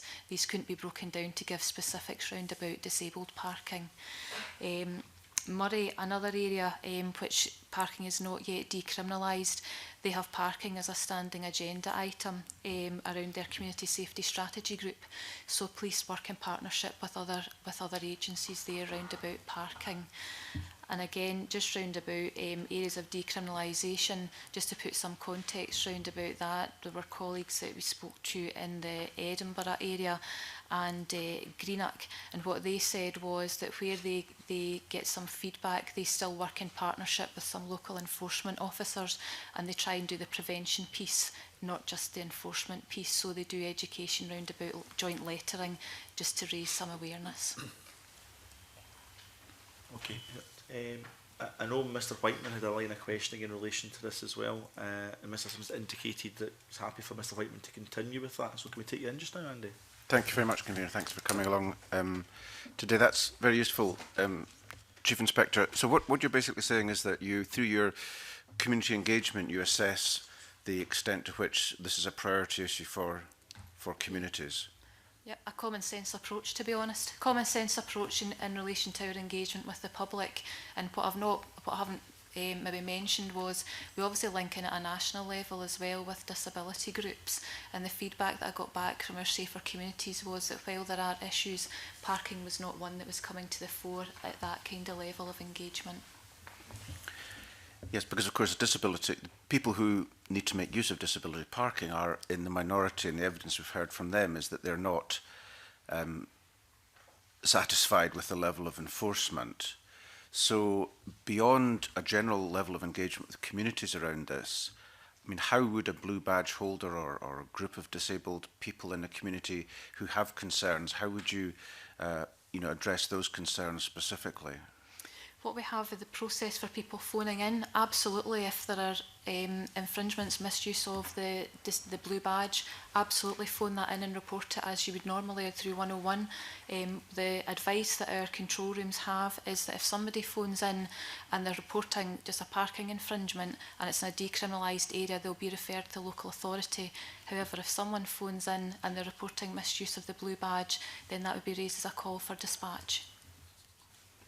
Okay, and what about persistent misuse of a particularly disabled parking bay? Would you elevate that and try and get more speedy response? As I say, everything that we deal with is dealt with on a priority basis. If we have an escalation of an incident, that would probably be sought through our community team. Because often what we see is issues, or I can think of one in particular in an area where I came from, where an issue over a disabled parking bay led to an escalation of general neighbourhood issues. So absolutely, when there is something which is beginning to escalate beyond simply the issue of the disabled parking, these are issues that our community policing teams would be looking at. Okay, thank you. Okay. I'm just wondering in relation to awareness in terms of disabled parking, irrespective of whether the bays are enforceable or not, there's a cultural awareness and a lack of acceptance, you would like to think, in relation to use or abuse of disabled parking bays. Do you think we have to return to the thought of a national coordinated information campaign in relation to that? Should we have to wait until all local authorities are in the same position with enforceable bays, or does that not matter? Do we just look at something meaningful now in relation to that? Because obviously one of the things that we'll do in this piece of post-legislative scrutiny is we'll be making recommendations to government. So it's just to get on record whether you think a national strategy to make sure the public are clear that they shouldn't be parking disabled bays and the responsibilities they have, because actually it should be a waste of both council officials and police time for dealing with the abuse of parking bays, because people just shouldn't park there in the first place, of course. And that is, it's always, every time we enforce a bay, because we have to enforce a bay, that's a loss, because there's someone not getting a space they need to have an equal access within society. So any thoughts in relation to national drives or awareness campaigns? Mr Dempster? I say we're not particularly aware of a problem within North Ayrshire. However, given the response you've been getting from disability groups, I would suggest that an awareness campaign was a good approach to try and resolve the issues. Okay. You don't have to have a burning view on this, it's just to get something on the record. If you do, I'll take Chief Inspector and then I'll take Mr Brown in. Okay. I would say absolutely. In terms of policing, we put out joint messaging all the time, and I have to say it always comes across very powerfully when it's not from a single organisation. So for me, there's a bit that, from a policing perspective, we can signpost to people how they can report, so it doesn't matter whether there's decriminalised or otherwise. I think there are ways you could manage it that would make it clear for people how they can get help. Okay, Mr Brown. Yeah, thanks. I think there would be value in it. I mean, one of the things that strikes me is that every time we issue a blue badge, and it's not something that my team does, but elsewhere in the council we issue a blue badge, we give quite an amount of literature to the recipient of the blue badge about what they can do with it. We're not giving that same information to the drivers who don't have one. So I think there is a certain level of ignorance around it about what people who don't have a blue badge can and can't do, but there's also a certain element of people just think they can get away with it. So I'm going to stop there, I'm going to be 10 minutes, but in that time a blue badge holder may come along. So it's a bit of both. So any sort of campaign that could raise awareness around those issues would be useful. Okay, now I'm just going to give a name check for some members of the committee who have still to come in. Graham Simpson are going to explore a little bit further some relation to enforcement, and the police will take you in a second, Graham, and I want to give enough time for Jackie Bailey, MSP, to ask some questions. Can I just go back a little bit to the chat in relation to decriminalisation? And I think Mr Dempsey was talking about there has to be, look, we're in tight financial times, we have to look at the, I feel like, the cost benefit and a business case for putting that forward. In terms of decriminalised enforcement, I can see it might be easier in large built up urban areas, and it might be more difficult in more remote and rural areas, but is there more clever ways we can deal with enforcement? Would wardens only deal with enforcement? I'm thinking of parts of my constituency where we could do with some enforcement and parking more generally, but actually you couldn't justify having someone whose job was just to do that enforcement. You could make a business case for that, but I'm looking at litter strewn everywhere, and I'm looking at supermarket trolleys half a mile away from where they should be, and you start to join the dots and you go, there's got to be a job here for someone that could actually save a heck of a lot of money somewhere down the line. So just in terms of when you look at whose job it is to actually deal with decriminalised enforcement, have you looked at different models of how you could upskill existing staff to multitask in relation to that? Are there opportunities there, or is it just me as convener getting off on a tangent again and this wouldn't really work? So what do you think in relation to that, Mr Dempster? It's not something we've looked at recently, but yes, it's something that we could look at. We have recently introduced a litter enforcement team. You know, there may be opportunities to look at that, and whether that they could also be looking at enforcement of parking.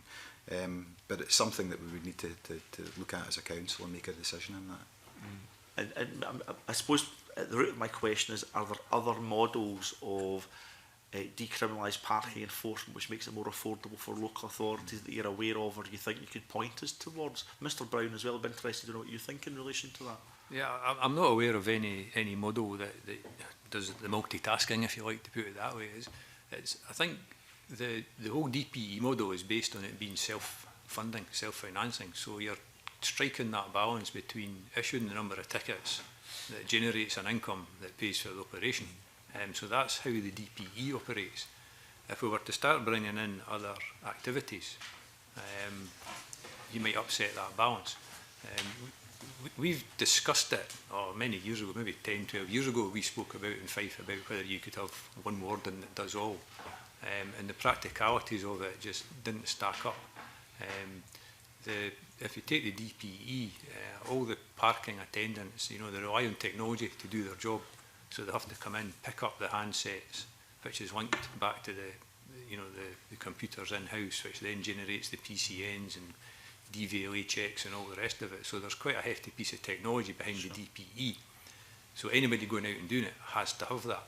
If you want to increase the number of units that you have and people that would have them, there's a cost implication there. So it starts to escalate when you look across the activities.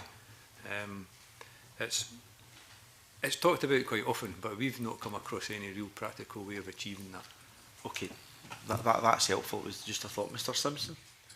Yeah, very quick question for Chief Inspector Patterson again.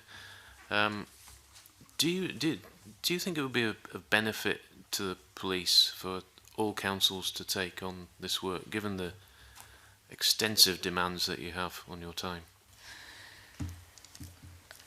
It has to be diplomatic here. Obviously, there's no public service now that would say no to passing on the responsibility to someone else. That's a given. But the reality is we work in an environment, don't we, where we work with local authorities. So for me, absolutely, of course, that would be a great win for Police Scotland. What we would say is that it would have to be something that was agreeable to both parties concerned. That would probably be the approach that I would take. Obviously, Fife have been very partnership-oriented with the approach that they have taken. Others have different views in terms of finance, so it's probably not an easy one to answer, to be honest, but I think it would have to be something that we felt was not going to be of a disadvantage to the communities involved.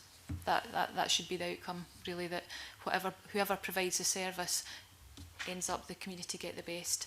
Ayrshire have obviously commented that they didn't think it was worthwhile for themselves to decriminalise, and I would say it's not for me to disagree with that.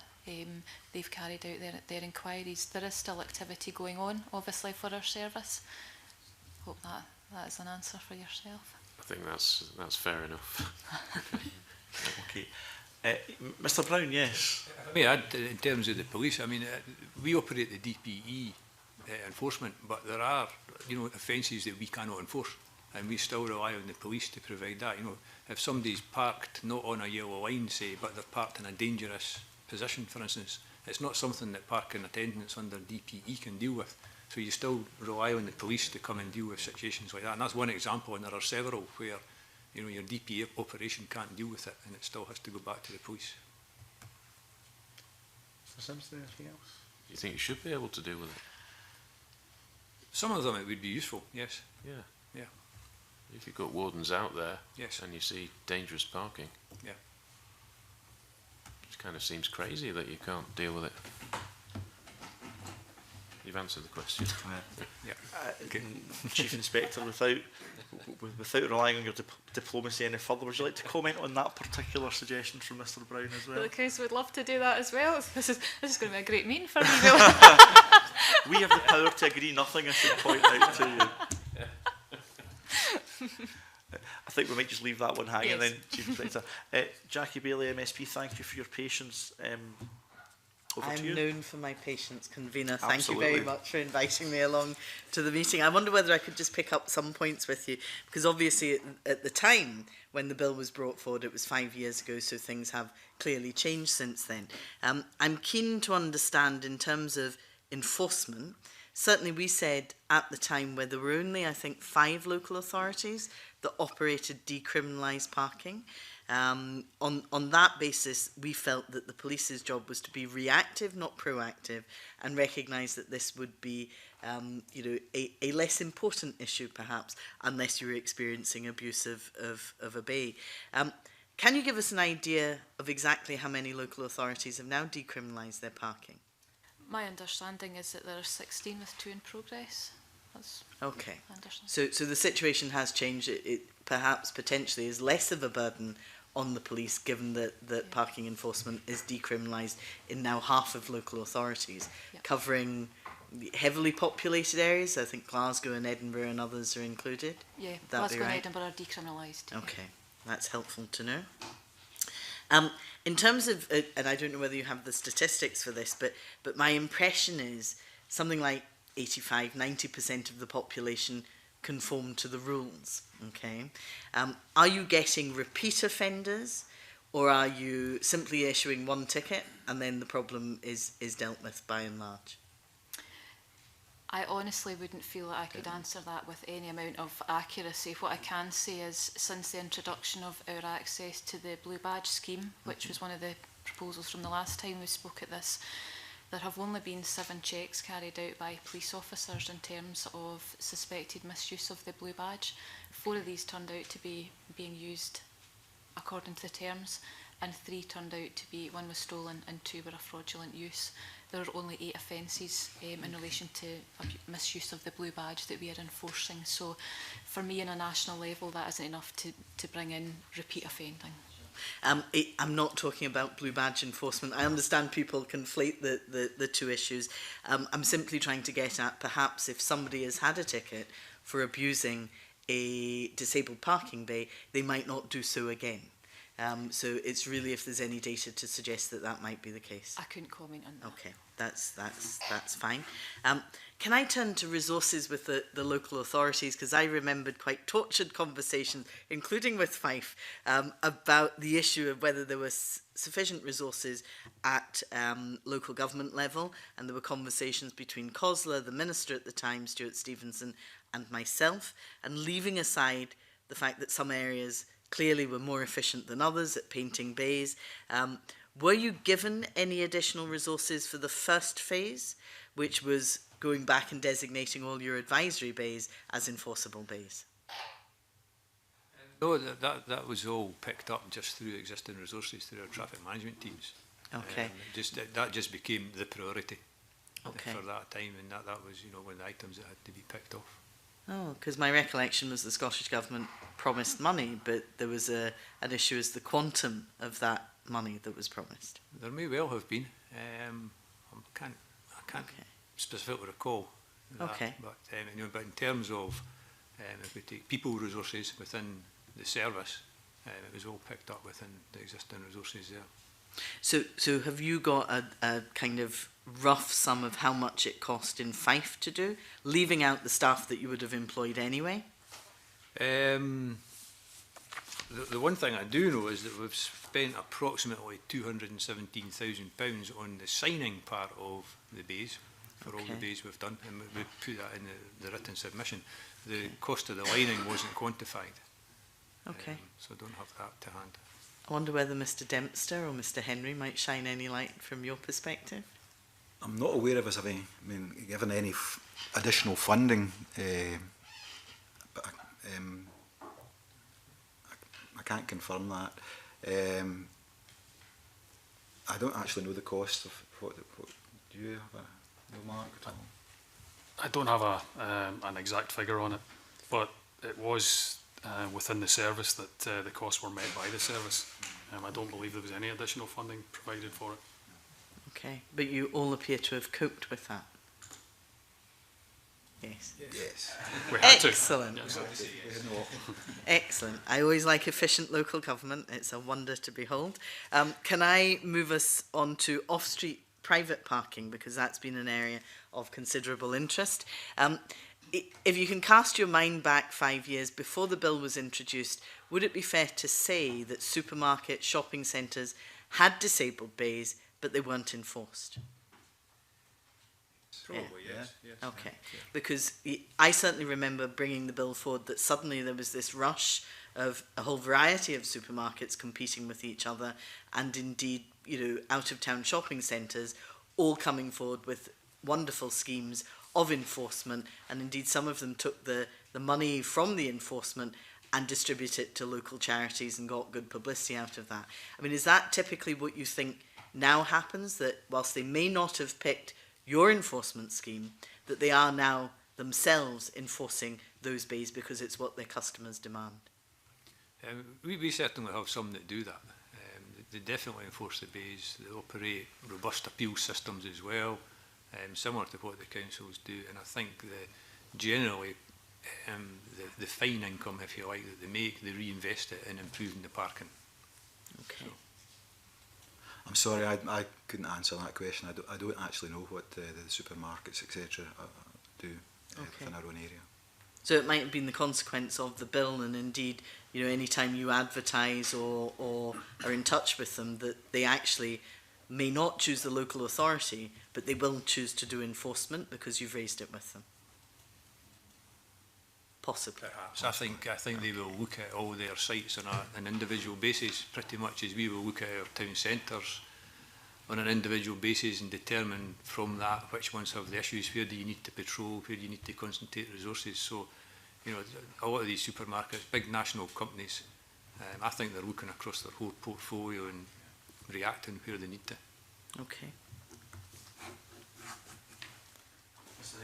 I am aware that within North Ayrshire that some of the private operators, particularly the supermarkets, actually carry out the enforcement, and they seem to do it in a sort of remote electronic way, so you're not particularly aware of an actual man with a high-vis vest or jacket on giving tickets out, and you'll actually get the notification through the post.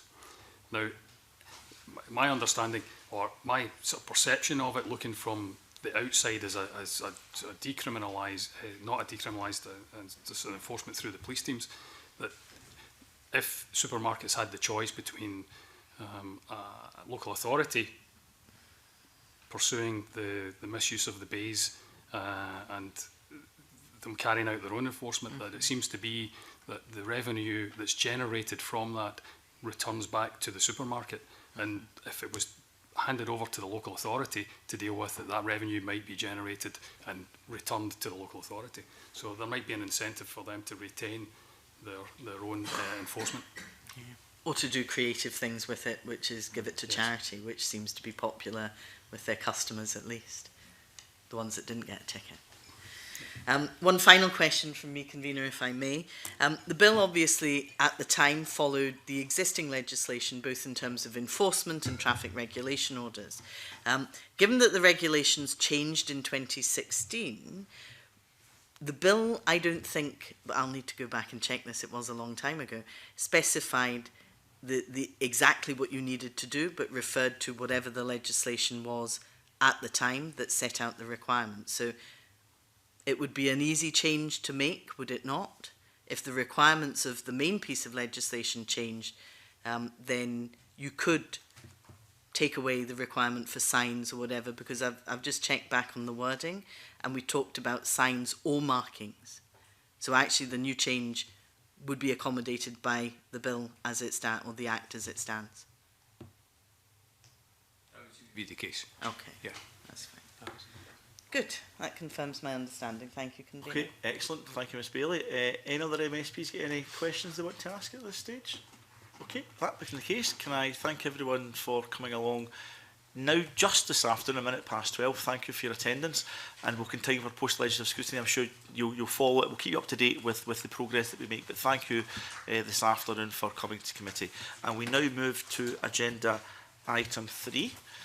Quite a lot still to get through, members. I think it was subordinate legislation. The committee will consider negative instruments SSI 2017/120 and 2017/149 as listed on the agenda. These instruments are laid under the negative procedure, which means that their provisions will come into force unless the Parliament votes on a motion to annul the instruments. It should be noted that the Delegated Powers and Law Reform DPLR Committee reported on SSI 2017/120 due to defective drafting, and therefore the Scottish Government brought forward SSI 2017/149 to correct the instrument. The DPLR Committee subsequently reported on SSI 2017/149, given that it breached the 28-day rule, but found that this breach acceptable, given that it has timorously corrected the defects in the previous instrument. The paper from the clerks provides more information on the DPLR Committee's consideration. Due to the breach of the 28-day rule, the Scottish Government also wrote to the presiding officer on the breach of laying requirements, and this is also set out in the paper. So a lot in that there, members, but no motion to annul has been laid. Can I invite members who may wish to make any comments on the instruments before us? Okay. There being no comments, can I invite the committee to agree that it does not wish to make any recommendations in relation to this instrument? Are we agreed? Yeah. Okay, thank you. That takes us to agenda item 4, which is the draft annual report. The committee will consider a draft annual report for the parliamentary year from 12 May 2016 to 11 May 2017. The report fulfills Standing Order 12.9, requiring committees to publish a report highlighting activities during the parliamentary year. An updated photo of the committee will be taken at next week's meeting to replace the photo currently featured in the introduction. So, best Bibb and Tucker for that, members, for that photograph. Can I invite members to consider the annual report page by page, and invited comments as you go through the report. So bear with me, and I will get my copy of the annual report out, members.